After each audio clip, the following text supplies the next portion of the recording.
Hello everyone. Vijay மீது பிரியங்காவுக்கும் பாலிவுட் நடிகை பிரியங்காவின் அம்மா உடைத்த ரகசியம்.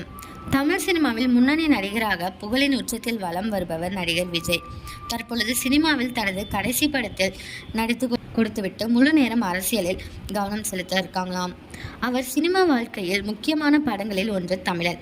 இப்படத்தின் மூலம்தான் பாலிவுட் நடிகை பிரியங்கா சோப்ரா முதன்முறையாக தமிழ் சினிமாவில் அறிமுகமானாங்க.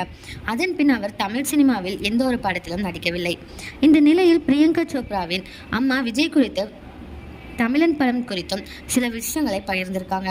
அதில் தமிழன் படத்தில் நடிப்பதற்கு முதலில் பிரியங்கா சோப்ரா ஒத்துக்கொள்ளவில்லையாம். ஆனால் அவரது தந்தை இந்த படத்தில் பிரியங்கா நடிக்க வேண்டும் என்று ஆசைப்பட்டாராம். அதனால்தான் தந்தைக்காக நடிக்க ஒப்புக்கொண்டாராம் பிரியங்கா. அதேபோல் விஜய் மீது பிரியங்காவுக்கும் ரொம்பவே மரியாதை இருக்காம். அந்த படத்தில் ஒரு பாடலுக்கு நடனமாடுவது பிரியங்காவுக்கு மிகவும் கடினமாக இருந்தது. அதை அவர் கற்றுக்கொள்ளும் வரை விஜய் மிகவும் பொறுமையாக இருந்தார் என்று கூறியிருக்காங்க. இந்த நியூஸை பற்றி நீங்கள் என்ன நினைக்கிறீங்க அப்படிங்கிறத கமெண்ட்டில் சொல்லுங்கள். ஓகே கைஸ், இந்த மாதிரி லேட்டஸ்ட் சினிமா நியூஸ் அப்டேட் தெரிஞ்சுக்கணும் அப்படின்னா இந்த சேனலை சப்ஸ்கிரைப் பண்ணிக்கோங்க.